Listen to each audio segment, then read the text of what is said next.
नमस्कार, आप देख रहे हैं 5 की पड़ताल। मैं हूं प्रवीण तिवारी। मोदी सरकार के 11 साल पूरे होने पर बीजेपी में भारी उत्साह है। तीसरे कार्यकाल का 1 साल होने पर बीजेपी ने संकल्प से सिद्धि नाम से विशेष अभियान की शुरुआत भी की है। कार्यक्रम के तहत बीजेपी के नेता और कार्यकर्ता मोदी सरकार की उपलब्धियां जनता के बीच गिना रहे हैं। आज कई राज्यों के मुख्यमंत्रियों ने पीएम मोदी के साहसिक फैसले बताए। यूपी के सीएम योगी आदित्यनाथ ने एक तरफ मोदी सरकार की विशेषताएं बताई, साथ ही विपक्ष पर जमकर हमला भी बोला। इस पर बातचीत करेंगे। विपक्ष किस तरह से देखता है इन 11 सालों को, कुछ बातचीत हमने पहले भी की है। किस तरीके से विपक्ष के सवालों पर जवाब जो हैं वो आते हैं सत्ता पक्ष की तरफ से, ये सारी चीजें होंगी 5 की पड़ताल में। लेकिन उससे पहले छोटी सी रिपोर्ट देखिए। सौगंध मुझे इस मिट्टी की, मैं देश मिटने नहीं दूंगा, मैं देश नहीं झुकने दूंगा, मैं देश नहीं रुकने दूंगा। प्रधानमंत्री नरेंद्र मोदी सरकार के 11 साल पूरे हो चुके हैं। इस अवसर पर देश भर में बीजेपी के बड़े नेता सरकार की उपलब्धियां गिना रहे हैं। मोदी सरकार कैसे विशेष है, ये बात जनता जनार्दन तक पहुंचा रहे हैं। सज्जनों के साथ, मित्रों के साथ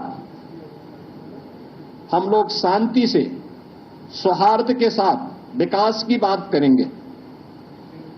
लेकिन कोई हम पर युद्ध थोपेगा, हमारी सुरक्षा में सेंध लगाएगा, भारत के अंदर आतंकवाद को प्रेरित और प्रोत्साहित करेगा, तो उसका जवाब सर्जिकल स्ट्राइक, एयर स्ट्राइक और ऑपरेशन सिंदूरी ही होंगे। शासन अब तुष्टीकरण के आधार पर नहीं, बल्कि प्रत्येक नागरिक की संतुष्टीकरण के आधार पर अपनी कार्य योजना को आगे बढ़ाएगा। पिछले 11 वर्षों के अंदर नए भारत ने यह दृश्य देखा है। वंशवाद की राजनीति का अंत, ये परिवारवाद की राजनीति, ये जातिवाद को भी बढ़ावा देती है, देश के सामाजिक ताने बाने को छिन्न भिन्न करती है। इतिहास की उन गलतियों की पुनरावृत्ति नहीं होने देना है जिसके कारण देश गुलाम हुआ था। इन 11 सालों में मोदी सरकार ने कई ऐसे बड़े फैसले लिए जिसने राष्ट्रीय और अंतर्राष्ट्रीय स्तर पर भारत की छवि को मजबूत किया। आत्मनिर्भर भारत से लेकर विकसित भारत का विजन देश के सामने रखा। 11 वर्ष के एक कार्यकाल एक विकसित भारत एवं आत्मनिर्भर भारत के निर्माण के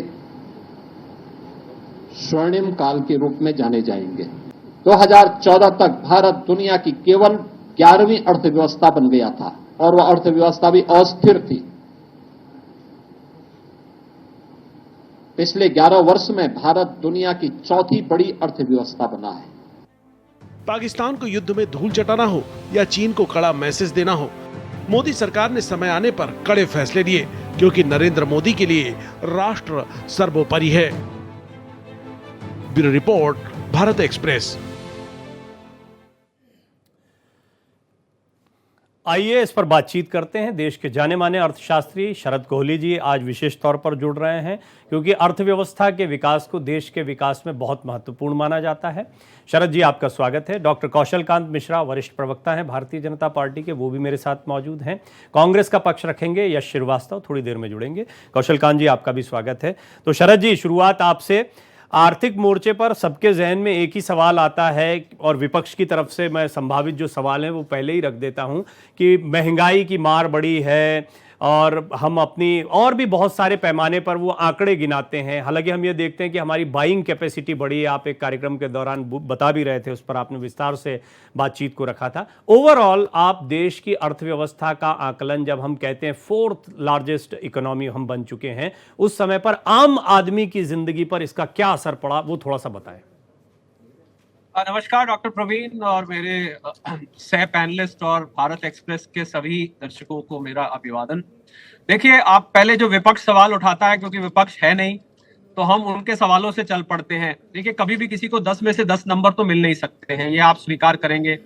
हम ये नहीं कह सकते कि हमारे यहाँ से गरीबी पूरी दूर हो गई, हम ये नहीं कह सकते कि हमारे यहाँ से किसानों की समस्या समाप्त हो गई, पर इतने दशकों की लगी हुई बीमारियां जाते जाते वक्त लेती हैं, पहली बात।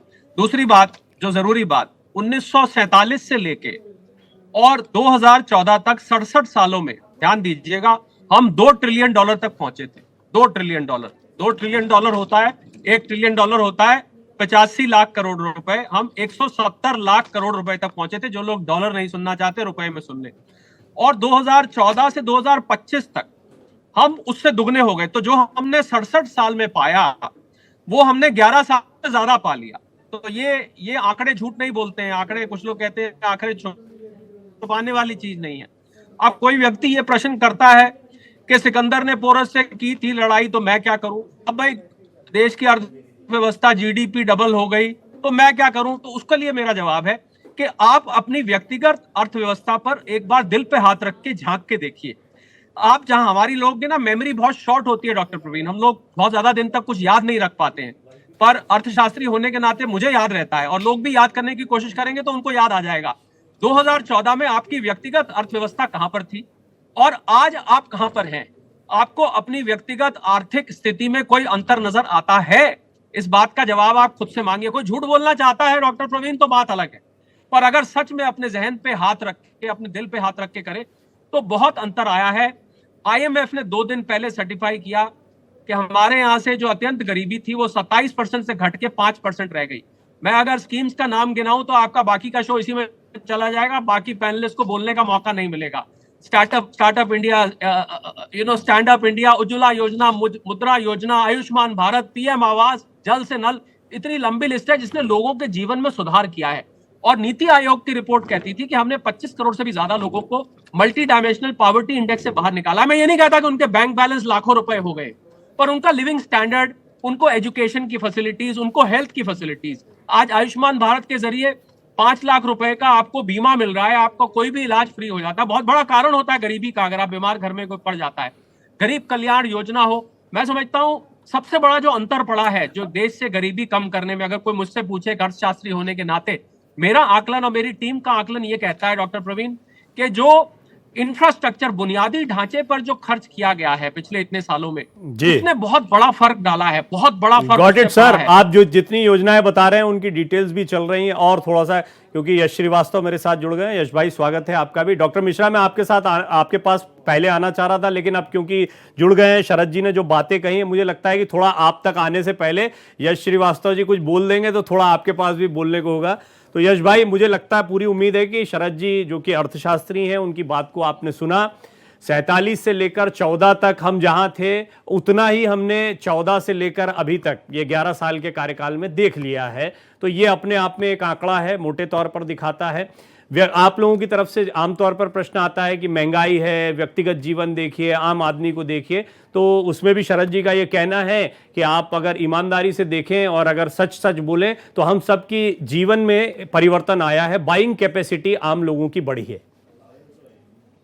प्रवीण जी, शरद कोहली जी दिख रहे हैं कि किसी गाड़ी में चल रहे हैं, वो उनके पीछे कहीं दूर एक ट्रक पास होता हुआ गया है। अभी उनसे कहिए कि वो सिर्फ इस गाड़ी से उतर के 5 किलोमीटर पैदल चल लें, उनको पता चल जाएगा इस देश के लोगों की बाइंग कैपेसिटी कहाँ है, देश के लोग कहाँ है। हमारे देश की अर्थव्यवस्था को जो चौथा बताया जा रहा है उसमें बताते हैं कि सिर्फ $2,700 कुछ प्रति व्यक्ति आय है। अब इस आय को ये हवा में उड़ा देंगे, कुछ तो भी ज्ञान देंगे और वो सिकंदर पोरस का उदाहरण देंगे, लेकिन इनको ये भी याद होना चाहिए कि देश की आधी से अधिक संपदा सिर्फ देश के 1% अमीरों के कंट्रोल में आ गई है। यदि आप 25,000 रुपए महीना या उससे ऊपर कमा रहे हैं तो आप देश के 10% अमीर लोगों में हैं, और इन 10% को हटाने के बाद हमारा ये 27 जी शरद जी, मैं लूंगा काउंटर, सुन लेते हैं थोड़ा सा। ये नीचे गिर के $1,710 प्रति व्यक्ति पर पहुंच जाता है। इसके अलावा पिछले साल 12,700 MSMEs बंद हुए हैं।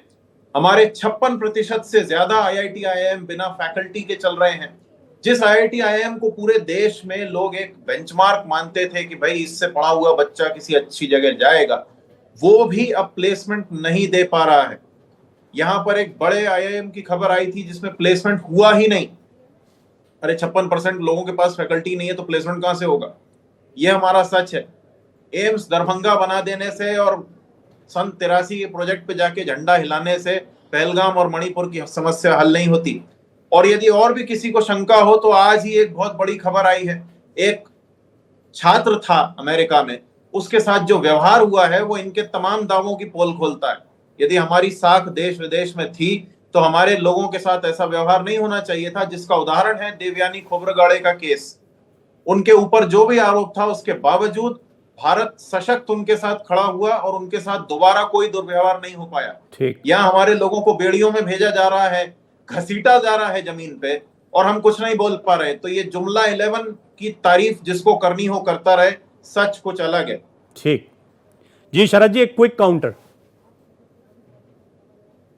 प्रवक्ता है, उन्होंने आंकड़े, मैं उनकी तारीफ करता हूं, उन्होंने आंकड़े बिल्कुल ठीक दिए। हमारी पर कैपिटा इनकम $2800 से भी कम है। हमने जापान को ओवरटेक किया है, पर जापान में $33,000 है, क्योंकि हमारी आबादी 140-45 करोड़ है। अब आबादी को या तो कांग्रेस या भाजपा तो अभी रोकने का कोई प्रावधान है नहीं, पहली बात।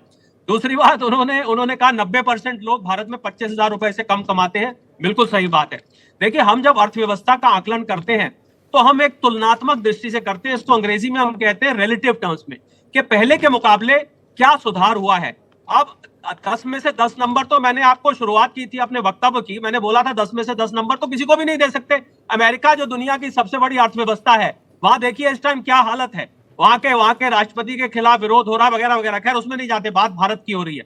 तो मुझे लगता है कि कार्य प्रगति पर है और कार्य सही दिशा में जा रहा है। हमने सारे रोगों का निस्तार, ये भी अच्छा, उन्होंने एक और बड़ा अच्छा आंकड़ा दिया कि 1% लोगों के पास 47% इस समय संपत्ति है। बिल्कुल सही बात कही। तो यह आर्थिक असमानता तो हमारे यहाँ जब से हमें आजादी मिली तब से है, पर धीरे धीरे सुधार हो रहा है। हमारी दिशा ठीक है। मैं ये कहना चाह रहा था, मैं ना तो तारीफ कर रहा हूं, मैं तो आंकड़ों का व्यक्ति हूं, मैं तो अर्थशास्त्र पढ़ता हूं। मैं भी आप ठीक बात कह रहे हैं। मैं कार्यक्रम की शुरुआत ये कहते हुए ही करता हूं कि ऐसा भी नहीं है कि 11 साल में देश जो है बदल गया, सारी समस्याएं खत्म हो गई हैं।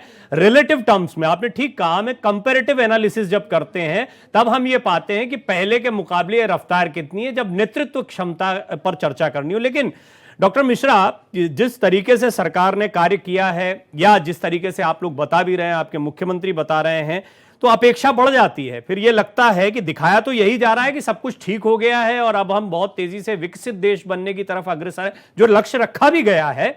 बट वो कितना व्यवहारिक दिखाई पड़ता है अगर ये चुनौतियां आज भी है? बेशक ये पुरानी है, लंबे समय से चली आ रही है। प्रवीण जी, जो आपने कहा कि अभी तक की कोई सरकार ऐसी नहीं आई जो अपने रहने न रहने की बात नहीं कर रही। वो भारत को विकसित भारत बनाने के लिए उसने एक लक्ष्य रखा है कि 2047 तक भारत एक विकसित भारत होगा। और उसमें तेजी इस तरीके से आंकी जा सकती है कि जब मनमोहन सिंह जी की सरकार थी, उस समय के हिसाब से जो असेसमेंट हुआ था, हम 10वीं से 11वीं से 5वीं इकॉनमी पर पहुंचने वाले थे शायद 2032 या उसके बाद। उस पे हम कब के पहुंच चुके हैं। आज विदेशों के आंकड़े देखें, अभी देश ने घोषणा नहीं की है, पर फिर भी हम चौथी इकॉनमी बन गए हैं।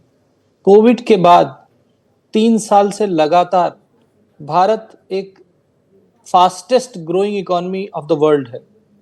तो हवा में बदलाव का एहसास है, हर पल नया रंग, नया एहसास है। कुछ कर गुजरने की तमन्ना का भाव लेकर हर घर पहुंच रहा विकास है। पर हाँ, ये मैं मानता हूं, मैं अपने कांग्रेस मित्र यश भाई की बात से को पूरी तरह से डिनाई नहीं करूंगा, क्योंकि जैसा हमारे अर्थशास्त्री शरद जी ने कहा कि इट्स रिलेटिव, हम रिलेटिव में देखते हैं। यश भाई की बात सुनेगा कोई तो ऐसा लगेगा कि देश में बहुत बड़ा भुखमरी है, महामारी है और देश एकदम पिछड़ा हो गया है।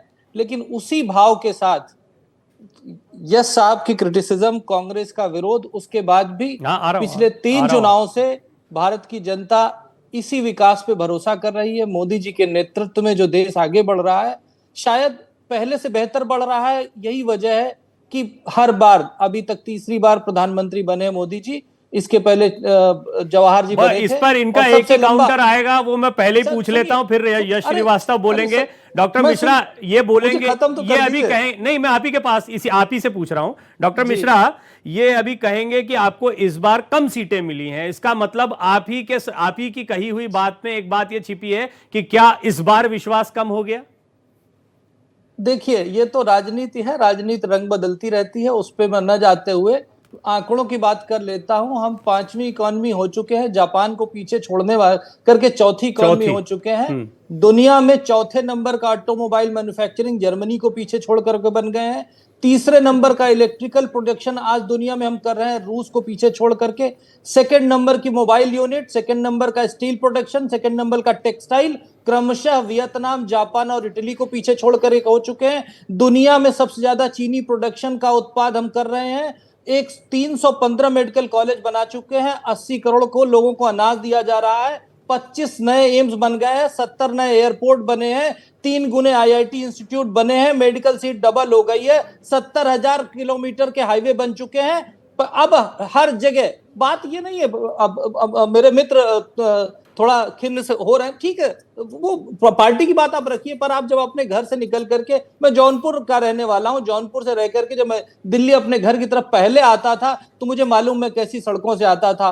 मैं ये नहीं कह रहा हूं कि सब कुछ बदल गया, मैं ये नहीं कह रहा हूं कि इंडिया अब इसमें तो ऐसा है ना डॉक्टर मिश्रा, उनका काम है, यश श्रीवास्तव का काम है, उन लोगों ना, मैं बिल्कुल स्वागत उनका काम है वो आपने पॉजिटिव रखा। देखिए एक तस्वीर मैं तो प्रवीण जी मैं तो कहता हूं कि कांग्रेस के जो यश भाई जैसे प्रवक्ता है वो इसी तरह के हमारी कमियां उजागर करते रहे, हम उन कमियों को आगे खत्म करते हुए अगले चुनाव में जाएंगे।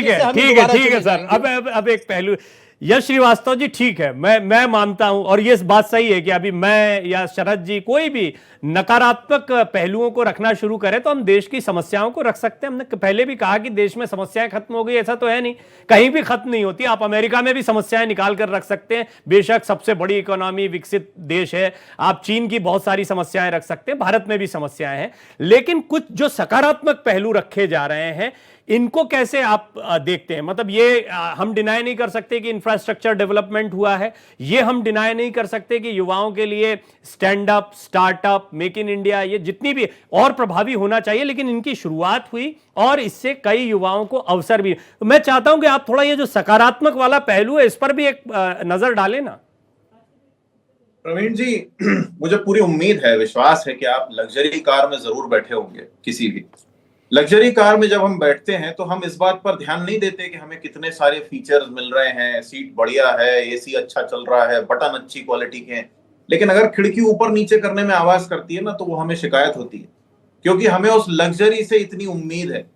भारत जब ये देश बना था, अंग्रेजों से आजाद हुआ था, तब हम जिस स्थिति में थे उससे बहुत ऊपर आ गए, और जिस स्थिति में हमने ये सरकार इन्हें दी थी तब हमें ये उम्मीद थी कि कम से कम ये स्तर तो बना रहेगा, हमारे कॉलेज में पढ़ने वाले बच्चों को 8-10 लाख रुपए साल का पैकेज तो मिल ही जाएगा। लेकिन 15 साल ओवरऑल वो तो शरद जी ने बताया ना, आपका सवाल का जवाब तो आ चुका कि 47 से 14 तक जो हुआ वो 14 से लेकर अभी तक हो गया। वही बता रहा हूं प्रवीण जी, मैंने ये बात इसलिए बताई क्योंकि रोड की बहुत बात हो रही है। तो ये अगस्त 2020, अगस्त 21, जून 22, मई 23, अक्टूबर 24 और जून 25 लेटेस्ट, नितिन गडकरी जी की रोड हर 2 साल में अमेरिका से बेहतर बनती जा रही है। ये तमाम तारीखें वो हैं जब गडकरी जी ने बोला है कि बस 2 साल में अमेरिका से अच्छी रोड बन जाएगी। लेकिन सैकड़ों किलोमीटर आप सड़कों पे चले जाइए, इनकी रोड पे सिर्फ टोल मिलती है, ना पेड़ मिलता है, ना सुविधाएं मिलती हैं, ना वो छोटी दुकानों को जगह मिलती है। तो यदि देश की रीढ़ जो छोटे अनऑर्गेनाइज सेक्टर है उसको आप खत्म कर देंगे, जो इन्होंने नोटबंदी से किया, जीएसटी से किया, जबरदस्ती के डिजिटल पेमेंट से किया, जबकि इनकी खुद की पार्टी के जो खर्चा है पूरा वो कैश चलता है। सबसे बड़ा कोऑपरेटिव बैंक गुजरात में था जिसने नोट बदले थे। तो आप कैसे लोगों को आगे बढ़ाएंगे? आप डिजिटल करेंसी को एक नकारात्मक पहलू के तौर पर देख रहे हैं? नहीं, मैं ये देख रहा हूं प्रवीण जी कि किसी भी सरकार की जिम्मेदारी होती है कि वो अपने खुद के नकारात्मक पहलू ढूंढ के उनको ठीक करे। ये हर चीज गैलरी जैसा डायलॉग कि हम अगले चुनाव में देखेंगे, तो हो सकता है अगले चुनाव में हम आपको राजनीति से कम कर दें और आपकी जगह कोई और बैठा मिले। कौन, हम नहीं कहते, लेकिन हो सकता है राजनीति से आप ही गायब हो जाएं। आपके ऊपर नहीं, मेरे जहन में सवाल आ रहा है, लेकिन शरद जी इस पर कुछ कहना चाह रहे थे। शरद जी, मैं जानना तो ये चाह रहा था कि कोई और हो, मान लीजिए यही मान लिया जाए कि सरकार बदल जाए, तो ऐसा क्या हो जाएगा जो जिन जिन सवालों को यश श्रीवास्तव रख रहे हैं उनका निदान हो जाए? देखिए, इकोनॉमिक्स में हमने आकलन किया तो जो डिजिटलाइजेशन भारत में हुआ है, आप मानेंगे नहीं, यूपीआई की महीने में 2000 करोड़ नंबर ऑफ पेमेंट्स हो रही है, 25 लाख करोड़ की प्रति माह पेमेंट हो रही है। सड़क किनारे नारियल वाले से लेके और ज्वेलरी शॉप तक सब लोग यूपीआई का प्रयोग कर रहे हैं। और आज जो जीडीपी हमारी है उसमें मेरे अनुमान से 1% कंट्रीब्यूशन सिर्फ इस वजह से है क्योंकि वहां पर डिजिटल पेमेंट्स का माध्यम हो रहा है। इन्होंने अभी शब्द इस्तेमाल किया कि जबरदस्ती हमसे डिजिटल पेमेंट कराई जा रही है। तो आप कैश इस्तेमाल करिए, आपकी जेब में तो कैश भी है, ऐसा तो नहीं है कि कैश नहीं है। पर लोग खुश होके, पहले 2 रुपए 73 पैसे देने होते थे तो इधर उधर भागते थे, आज 2 रुपए 73 पैसे देने हैं तो 2 रुपए 73 ही देते हैं क्योंकि आपके पास डिजिटल माध्यम उपलब्ध है।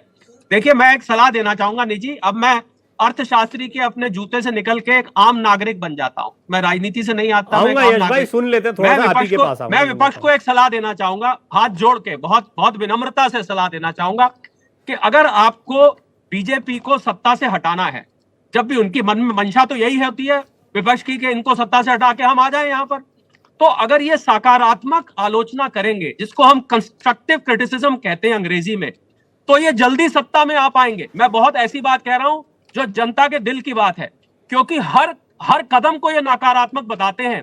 तो उसका बताऊं आपको साइकोलॉजिकल असर क्या होता है कि लोग जो है फिर इनको वोट नहीं देते हैं, लोग इनके खिलाफ हो जाते हैं। सही बात को भी फिर नहीं मानेंगे, जो सही क्रिटिसिज्म होगा, सही क्रिटिसिज्म को भी नहीं लिया जाएगा। जनता को पता है कि डिजिटल पेमेंट पॉजिटिव है, पर ये क्योंकि विपक्ष में है, ये कहेंगे जबरदस्ती थोपी गई, तो जनता फिर इसके खिलाफ हो जाती है। मैंने एक बहुत सटल, अंग्रेजी में शब्द होता है सटल, सूक्ष्म, आपको एक सलाह दी है, हाथ जोड़ के दी है। ठीक है यश श्रीवास्तव जी, फटाफट आप क्विक जरा ओपन करते हैं फोरम को, क्विक, समय कम है जरा।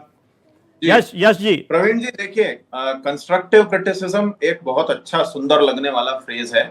अभी हाल ही में राहुल जी के लिखे हुए पत्र और बहुत सारे दबाव के बाद चुनाव आयोग ने 2 राज्यों के चुनावों का डेटा जाहिर करने की घोषणा की है।